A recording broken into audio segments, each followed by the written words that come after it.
When I went to my very first homeschool seminar back in the dark ages, about 16 years ago, it was before seminars were popular. Matter of fact, it was probably the very first seminar in the state of Florida. We attended with what we affectionately call the grandparents of the homeschooling movement. That's Dr. Raymond and Mrs. Dorothy Moore. And a lot of us came with the same question, and probably you're here today with the same question that I had back then is, should I homeschool? Can I homeschool? And the Moores gave a very simple answer, which I still give people today because it really calmed my fears, and I hope it works for you too. They said, if you are a warm, loving, responsive parent, you can homeschool. Those are really the only qualifications that you need. Because if you care about your children, you are going to do whatever it takes to be the kind of parent that you need to be able to train your children. And I'll let you in on a secret. If you have a child, you're already homeschooling. And if you are a parent, you are already a teacher. How does that make you feel? You didn't even have to make the decision. I think God made the decision for you because He has provided you with these little blessings, and He has also equipped you with everything that you need to be the trainer of your children. Of course, I know that when you ask, should I homeschool and can I homeschool, I don't want it to sound simplistic here what I'm answering, because what you're asking is, what about the formal stuff? What about when I have to teach, reading and writing and math? And I thought the same thing. When I was teaching, I taught high schoolers, and I never learned how to teach a child how to read or write or do basic math. And so I was right in the same boat as everybody else. Even though I was a public school teacher at one point, I did not know what to do and how to teach a child how to read. That really scared me a lot. But I would challenge you to ask yourselves a few questions. Has your child learned to speak? If she or he has learned to speak, then you've taught a language and phonics. Can your preschoolers set your table with the correct number of plates corresponding to the correct number of family members? Then you're teaching the basics in math and a very important pre-arithmetic concept called one-to-one correspondence. A lot of people think that you start out with a workbook, but you really need to start out with some of these very basic pre-learning skills. Does your child write her name, recite the alphabet, or ask how to spell words? Then you're teaching the beginning phase of phonics. Homeschooling is simply an extension of this process. If you're a parent, you just extend beyond those realms. You really don't need a professional because, like I said, you've already been equipped to do this. But you're here asking these questions, which is very important because it's going to help you to learn how to train yourself to train your children. I'll let you in on another secret. Even vets like myself, if they're very honest, they frequently stop and reevaluate, usually once a year, and say, am I really doing the best thing for my child or for my children? And I do this all the time. I get apprehensive too and wonder, is this really the best thing? And that's a healthy question, because if you're asking yourself that question, then you are incorporating that responsiveness to your children to try to find what is the best way to teach your children. And we began a few years ago looking for our own unique learning lifestyle because we got bogged down in the schoolish part of school, which we're going to talk about in a little while. And we found that the right approach for us was the learning lifestyle. It's a little thing that we've coined a phrase, and I'm going to explain what we mean by that. Now, I want to remind you that homeschooling isn't always easy. It can be a very daunting task unless we get the right perspective on the whole thing. So there's going to be tough days. Know ahead of time. Just like there's tough days in parenting. Parenting is not for cowards, like Dr. Dobson says. It can be tough. So homeschooling can be tough too, but I want to explain what the learning lifestyle is, and it may just ease up the pressure just a little bit. Developing your own learning lifestyle is probably going to require you to redefine your definition of learning and education and what is success. When I talk about the learning lifestyle here, I'm going to talk about some distinctives because these are the relevant characteristics, but I want to caution you not to think of this as a method or a formula, because that's really what I want you to get away from, is incorporating some kind of a method where you're teaching the method instead of the child. The first distinctive refers to that. It's your families, unique learning lifestyle is not a method of education. It is something that you live 24 hours a day, 365 days a year. And it's understanding that homeschooling is not just another activity that you tack onto your day, like piano lessons or ballet or any of those other things that you tack on. It's not an activity, it's part of your everyday experience. And it's truly a lifetime pursuit. The second distinctive is that it is allowing your family priorities to dictate how your learning or your school will be incorporated into your home, rather than allowing school and allowing other people's definitions of school to dictate your priorities. And at this point, I would caution you about peer pressure, and not the kind of peer pressure that you're taking your kids out of school for. It's parent or adult peer pressure. Because a lot of times we look at our best friend, we look at the support group leader, we look at what our mother is saying, we look at what our in-laws are saying, and we want to conform to what they're saying to us. And we're under peer pressure to do it the way they want us to do it. So I would caution you at this point that you let your unique family priorities dictate what your home is going to run like, rather than all the other things that come about. Again, quoting Dr. and Mrs. Moore, they talked about this too. They said, no two homeschools will be exactly alike. If you determine to meet the needs of your child, then you will do very well. The third distinctive is allowing your children the freedom to learn based on their interests or from their own need to know. Or in other words, I call this learning through living. When a child learns this way, they're motivated to learn. It gives purpose to their learning.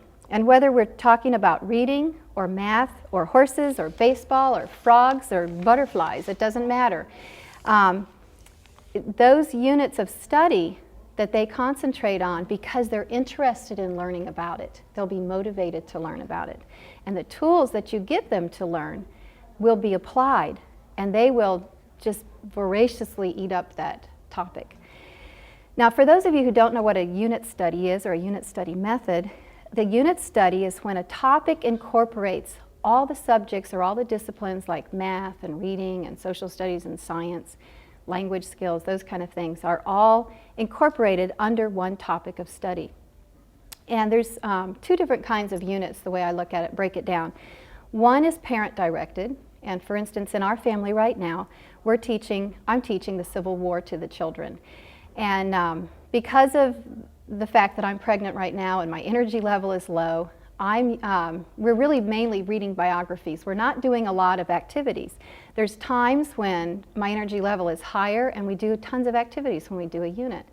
But right now, that's part of our learning lifestyle, is what our family priorities are dictating in our family is that mom is not real energetic right now, so we have to do what we can do, and I don't feel pressured by anybody outside of our family to do it differently. But we're still learning together, and we're bonding, and we're reading aloud, and all of those things are very significant within the family. But this is a parent-directed topic. It's my choice. It's what I want the children to learn, and we're incorporating that into our school day. Now, some units are student-directed, and I want you to really concentrate on student-directed units, even more than parent-directed units, because we neglect this a lot of times. We don't allow our children to take a topic that they're really interested in, or that they need to know, something that they really need to know, and let them delve into it. Now, right now, our 13-year-old Kimberly is consumed with horses. She just is, she can't get enough of horses. She goes to the library. Every time we go to the library, she checks out books on horses. She reads, she researches. She's writing stories about horses. She's making up a book right now about horses. And she's taking writing lessons. We were able to work with another homeschooling family, and a 16-year-old gal who's been writing for a long time has kind of taken her under her wing, and she's teaching her grooming and stall maintenance and the actual writing, and so she's just in heaven. She loves it, and she's motivated to learn, and she's 13 years old. She has these tools, the reading skills, the writing skills, the math skills, and she's incorporating all of these into the topic of horses. Now, do I sit down and write out an outline for her? No, it's not necessary, because she's motivated to learn, and so she's using this topic. Now, on a different note, our 7- and 5-year-olds, Laura and Michelle, they are consumed with learning reading and math. And I've never had kids like this before, but it's kind of wonderful. These girls love workbooks. I never really bought very many workbooks because my 3 ahead of them were not real workbook oriented. But they can't get enough. I mean, this is the first time I've asked them for a break from school, to be really honest. And we see them coming with the books and we go, oh no, they're coming. And our son, our 10-year-old says, it's Christmas break. We don't have to do school.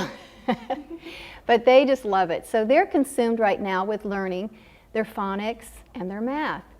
And they like to play and do the typical things too, but they're not just outdoorsy and like some of our other kids have been. So they're sitting there with their workbooks, which is a little bit different for me, a different experience for me, but that's what they're interested in. Now don't worry if yours aren't that enthusiastic, because we do have a 10-year-old, Stephen, who daily asks me, because we do have him reading on a daily basis, but he always asks, who ever invented reading? And can you please tell me why? And I don't think I need this anyways. So your kids will vary within one family. You're not going to be able to build a curriculum that suffices everybody's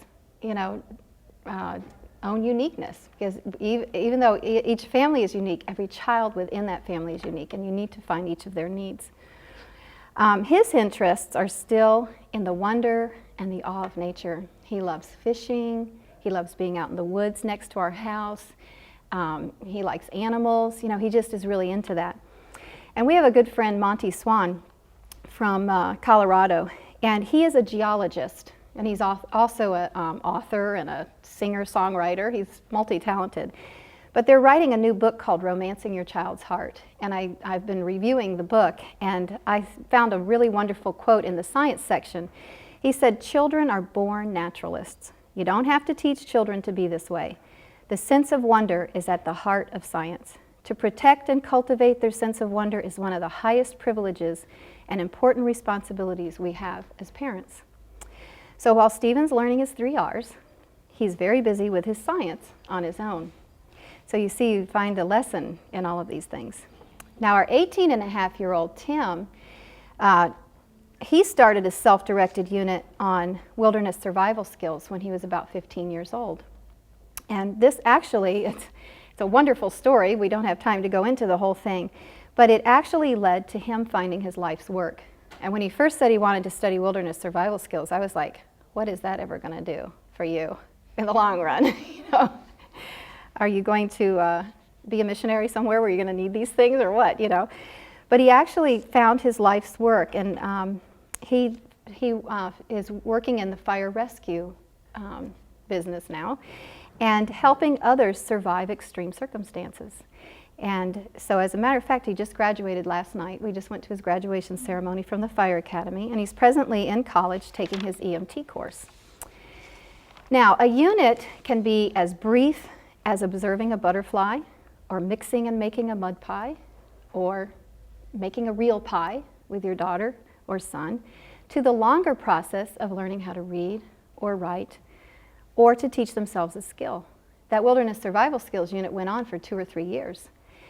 Think of how you learned something new. I know when I learned how to garden, I went to the library and got 30 books, and I just delved into it, and sometimes to the neglect of, like dinner, getting dinner on the table at time, and maybe my kids were pulling at me, wanting to ask me a question. Just a minute, I need to find out what I need to do with these worms that I've got on my plant. But you delve into a subject and you really learn because you want to learn it. And that's the same thing for our kids. They learn the same way. So if we can provide them with these self-directed units, what it will do is it will become a catalyst for them learning or teaching themselves how to learn. It produces self-starters and independent thinkers. And it molds their character with character traits like initiative, attentiveness, diligence. And it develops lifelong skills for learning. Now, the fourth distinctive is that a learning lifestyle doesn't seek to compartmentalize education and relegate it to a particular room in the house, on particular days of the week, during particular hours of the day. Now those things do take place, and we do have certain times when we do that, but it's not, you've got to get out of the way and redefine education and see that it takes place more than just at those times. Especially for young children, you need to give them a lot of time to explore. So this will be incorporated, you know, sitting down and learning and that kind of thing. It will be incorporated in some portion of your child's education. I like to look at the child's development and the learning lifestyle kind of broken down into 3 stages. The first stage I consider about birth to age 8. And this is the stage where you've got a preschooler, okay, who you need to provide tremendous amounts of time to explore, to wonder, to discover, and to imitate learning. And if you've ever read anything about Charlotte Mason or any of her materials, you'll see that she was really big on that too. You want to read aloud a lot to the child and answer all those questions that they ask. The other day, a friend of mine from Georgia was down, and she said that her 3-year-old was just at her, asking all these questions and talking and telling her all these things while she was cooking and trying to follow a recipe. And she was giving, you know, those like, yeah, oh yeah, that's really nice, that's good, you know, one of those. And the 5-year-old son came up and said, Andrew, don't even bother. That means she's not really listening to you. So they can figure it out. They can figure it out. Dr. Moore reminds us to see a lesson in their every question, and that's important at this preschool age. Stage 2 is ages 8 years to 14 years. And I want to mention again something that Dr. Moore had said, that this is when their integrated maturity level kicks in. And that is when all of their senses and their brain function and their coordination and everything kind of comes together, and that's when they can really learn and it really clicks for them. You can force a lot of kids who may be not ready at 5 or 6 to learn how to read, but it may be at a price. You know, there may be a cost to pay. They may end up hating reading. Where if you wait a little bit longer and it kicks in, that IML level kicks in, and they really can learn things very fast. And it's less frustrating for parents too. But during this stage, this is the stage you're going to do that sit-down time where you're going to teach those basics, the 3 R's, make sure they have all those tools in hand. And you want to make sure that you don't neglect their self-directed units either. Stage 3 is age 14 through adult. And like I said before, learning takes place all the time. We're going to continue learning all of our lives. And at this point, you got the basic skills and the tools well in hand. You're still going to be learning and, you know, readjusting and that kind of thing. But you're going to allow them to pursue a lot of time with their self-directed units in light of their future goals and dreams, because that's going to lead to what they're going to do with the rest of their life. The 5th distinctive, okay, it is realizing that it is more important to teach our children how to learn rather than exactly what to learn. And that it should be our goal to give them the tools to learn so that they will be lifelong learners. A European educator, Dorothy Sayers, said it this way: "For the sole end of education is simply this, to teach men how to learn for themselves, and whatever instruction fails to do this is effort spent in vain." We will never be able to teach our children everything.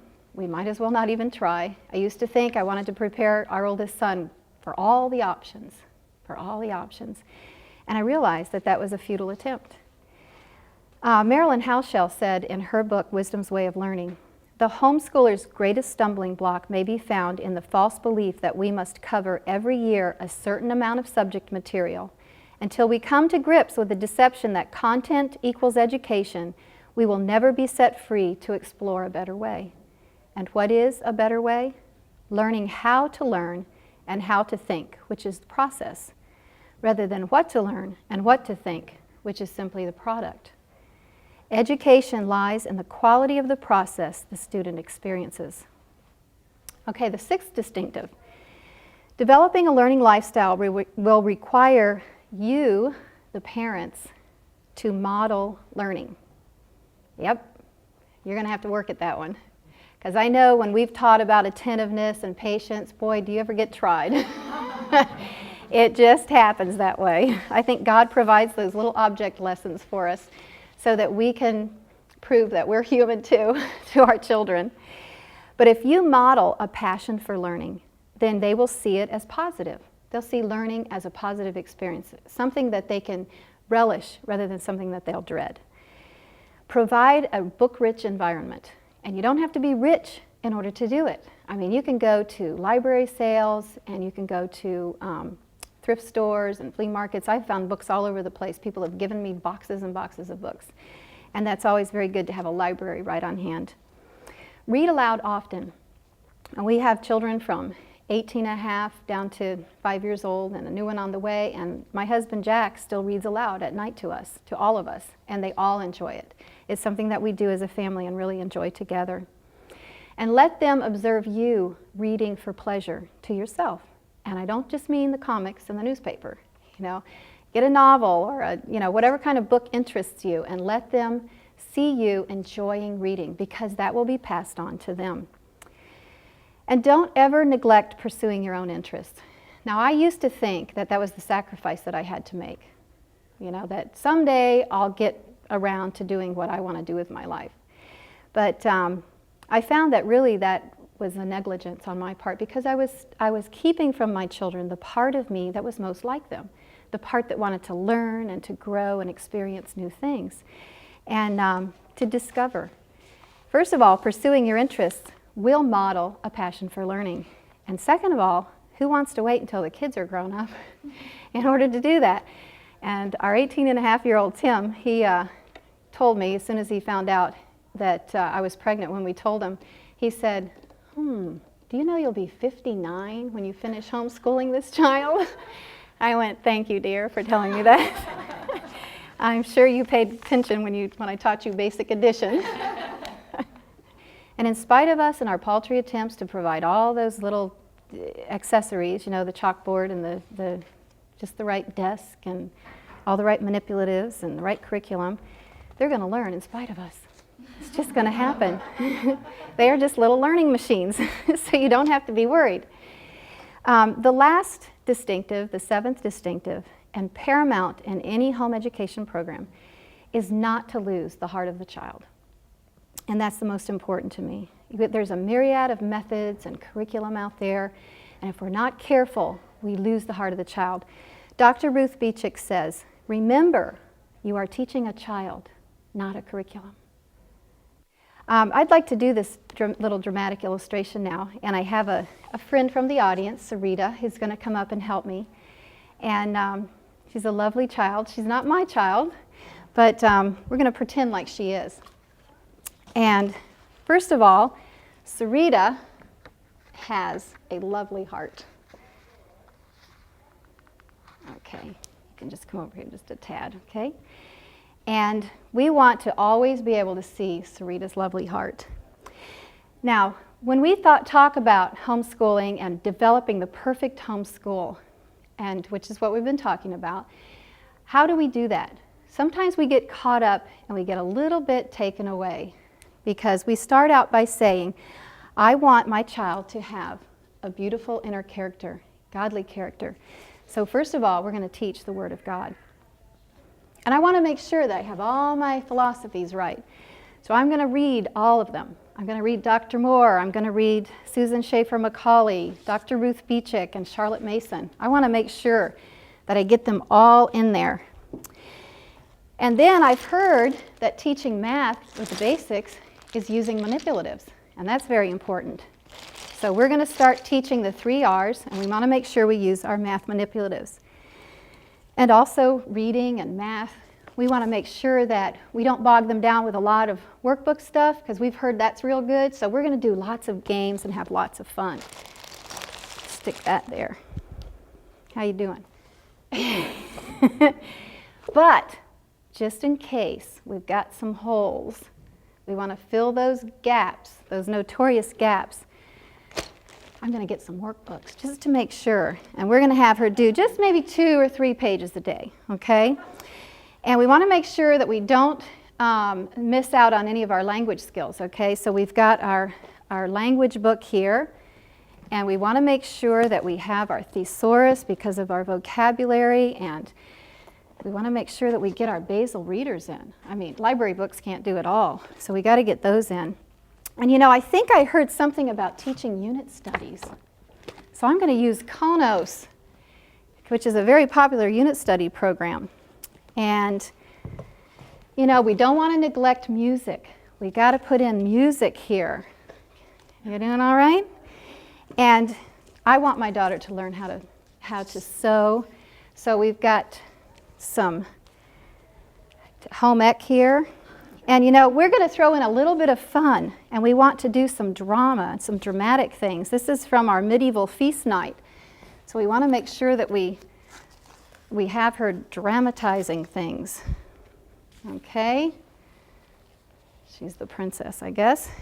And you know, I want her to be in sports. I don't want her to miss out. I don't want her to become a couch potato or just sitting around. What's happening here? You're losing things.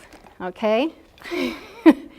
Maybe a little football, a little baseball with her brothers. What's going on here? Why can't you handle all this? And let me see. You know what? Well, maybe if you don't want to do drama, just tell me. Oh no, here she goes. Now, why can't these kids handle all of this? I mean, we have to handle it. Why can't they handle it? Let's start again. What about cultural literacy? We don't want to miss any. We don't want to miss any of these, have any holes or gaps in our education. So let's pile her up again. Okay, and as we're piling, we notice that what has happened. You turn around this way. We've lost her heart. Where is Sarita's heart? Where is Sarita? We haven't even, you know, if she even wanted to ask questions, we don't have time to even discuss anything because she's got all these activities in her life. Okay, Sarita, you can put them down. I've tortured you long enough. Thank you. So what we've done is we've lost our priority with our children. The thing that was most important, guarding the heart, is lost under all that stuff. I'll close by saying that I recently received the ultimate homeschooling compliment. And it wasn't from some homeschooling guru. It wasn't from a friend. It wasn't from my mother. It wasn't even from my husband. It came from our 18-and-a-half-year-old son, Tim. Accompanied by a big hug, he said this to me just the other day. He said, "Mom, I just wanted to thank you. Thank you for teaching me for all those years." He said, "I've really seen a difference in going through school and studying." Well, I was blubbery, and I just said through tears, I said, "I did? I helped you? You mean through all those times that we had hard times?" He says, "You taught me how to study." He said, "You taught me how to figure things out." And he said, "I really appreciate it." I did. That was my response again. He said, "Mom, I know that you're often apprehensive about your mothering and about homeschooling." See, even he knows. "But I just want you to know that I think you are a great mom," he said. He said, "Matter of fact, you're the best mom." Time seems to fly, oh, the years pass so quickly now, like sand through your fingers. You hold it once and then it's gone. The chill